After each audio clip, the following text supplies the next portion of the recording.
But we talk Padres here, and the Padres made a trade. Went down yesterday morning, correct? Yeah. I believe officially went down yesterday morning, acquiring reliever Jason Adam from the Tampa Bay Rays, who have become full-on sellers, even though they're not out of it. Right. They're winning record. They're like 4.5 games out in the wild card race, but the Rays way. They're saving money. Doing what the Rays do. About $30 million in unloading Randy Arozarena and several other players as well. So the Padres trying to take advantage, but the Rays, of course, they're going to want maximum value in return for everything. And most people pretty much agree they got maximum value here for Jason Adam in Dylan Lesko, the Padres' #1 pitching prospect and first-round draft pick from 2022, but a guy who has struggled to find his command coming off of the Tommy John surgery. Remember, he was recovering from the Tommy John when they drafted him. Yeah. And all the potential in the world, maybe the best high school arm in that draft, but has yet to kind of figure it out completely on the pro level. Still has some electric stuff, but has not done it. The Rays, I'm sure, feel like, oh, yeah, we'll figure this guy out, and he'll be a number 2, number 3 starter for us in 2 or 3 years. But Padres don't want to wait that long. They need help now. They also traded Homer Bush Jr., another high draft pick from a couple of years ago, and catcher J.D. Gonzalez, good defensive guy who's trying to figure it out with the bat, but 3 of their top 20 prospects for a reliever, not even a starting pitcher or a relief pitcher in Jason Adam, but one, even if you haven't heard the name, which is fine because, playing in Tampa Bay, maybe you haven't heard of Jason Adam, but one of the top right-handed relievers in the game right now, certainly maybe the best one that was available at the trade deadline, really going to upgrade the Padres bullpen down the stretch, and then has 2 more years of arbitration control left, so the Padres can pencil him into the bullpen in 2025 and 2026 as well. There was the old adage, and I think we here in San Diego, or AJ Preller, they've done a good job to dispel the old "don't trade with the Rays" scene, and listen, we've made some deals with them over the past 5-6 years, certainly.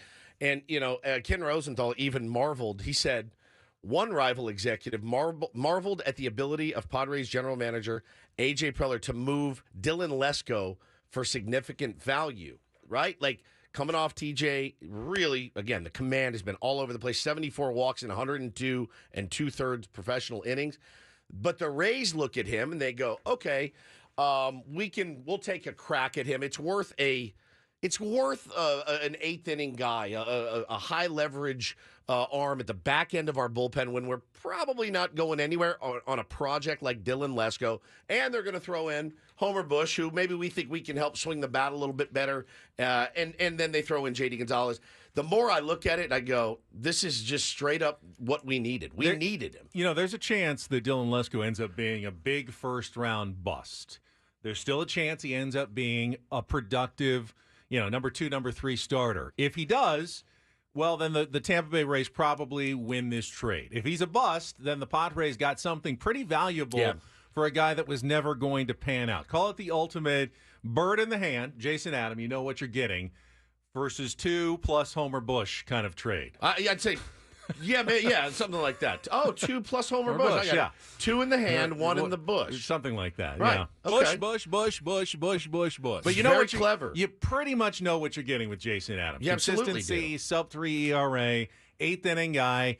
I mean, not as valuable as a starting pitcher with 6 years of control. No, but of course. You don't know that you'll ever get that with Dylan Lesko, so they're just taking a sure thing, or as close to a sure thing as you're going to get, a productive reliever. It's going to be around for 2+ seasons. You've got some control, and he can help you right now, which Dylan Lesko, Homer Bush, and J.D. Gonzalez, they weren't helping you this season.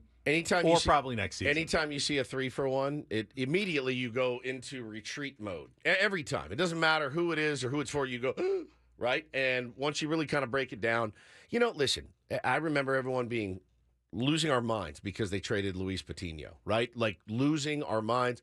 Patino is back with the Padres now. The interesting part about this one, though, the very funny and interesting, strange part about the Jason Adam coming back to San Diego is that, well, we had him. Yeah, of course. We had him here, and we DFA'd him here. At some point, everyone's passed through the Padres. That's exactly right. Air Tatis tweeted, Preller traded a 2022 first, Lesko, a 2023 third, Gonzalez, and a 2023 fourth, Bush, for a guy he waived in Jason Adam in 2017, which is absolutely accurate. And but again, something has clicked in his career. Thank you to the Rays for figuring that out. Now they think they can do the same with Dylan Lesko. More power to him. We needed this guy. We needed this guy at the back end of our bullpen, and it hopefully should really, really help. JWW in the chat says, I thought Homer Bush was going to be our future outfield star. That wasn't the reports that I was hearing on Homer Bush. Not that he's bad. No. They certainly think he's going to make it to the big leagues at some point, but the descriptions I were hearing was more of a Jose Azocar plus, like a really strong fourth outfielder type is what he was projecting as. Now, maybe he exceeds those projections and becomes you never know. A valuable everyday player at some point. I'm sure the Rays are, dreaming on that and hoping that he's more than just that. But the scouts were kind of saying, there's a ceiling there. They didn't see superstar. They saw a really athletic, great defender, maybe some bat, but not someone that they expect to be a perennial all-star. So I'm not sure that the Padres were it was that tough to give up on Homer Bush Jr. there. No offense, but that was the scouting report on Homer Bush right now. Yeah, it's never personal. I mean, and it can't be here in San Diego. It's hard to get attached to prospects and stuff because there's a good chance they'll be shipped out. Our buddies at Friars on the Farm put in the chat, I've watched Lesko starts. Flashes of absolute dominance, but that's just it, flashes. And, they looked at that in Tampa and said, we can take those flashes, make him more consistent. We're willing to take a chance on this. And again, it's not like A.J. Preller set the market with this thing. This is what it's costing right now. He for once, was a little bit, I don't want to say late to the party, but usually he's like the first guy. And he was like the fifth guy in at the table this year. Picture it this way. You go into the store. You need a gallon of milk. It's just something you need. Padres need a relief pitcher. Unfortunately, the only store that is open is Whole Foods. And you go and they look at the milk, and it's like, this is $7 a gallon. But there's nowhere else open, and you need milk. Yeah. I mean, it's like Christmas morning tomorrow, and you need milk for whatever you're making, your pancakes and everything, and you need it. So what do? You got to buy it. You pay the $7 for the milk because that's the price that's going for, and it's the only place that you can buy milk right now. So you can't just come back empty-handed. Yeah, you $7. No, I mean, it was too much. It was $7. You want me to pay $7 for milk, and you get home, and your wife goes, yes, it's Christmas morning. We need the milk. What, you just left because it was too expensive? This is what A.J. Preller, he is shopping at Whole Foods. The prices are outrageous, but he needs a relief pitcher, and he goes, all right, I guess I have to pay it because there's no other stores that are open that are selling relief pitchers, and this is the price they're asking for this one. Why do I feel like Ben has actually gone to the store to buy milk and said, I'm not paying $7 for milk, and then came home and got his ass chewed out? I have. He knows from experience. But I know on Christmas, like Eve, when they need milk, then I've got to pay it because there's no other choice. You got to do it. It's organic, absolutely. Junior says milk spoils.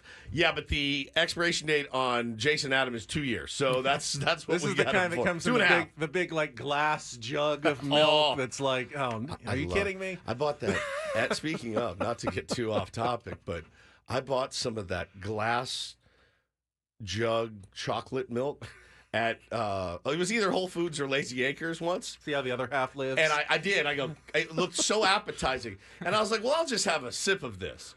And I had a sip. I was like, oh my God! It was erotic, and by the time I got home, it was gone. I mean, so you get what you pay for, and hopefully he comes in, slots in perfectly at the back end of the bullpen, and we should see him tomorrow. I would imagine against the Los Angeles Dodgers.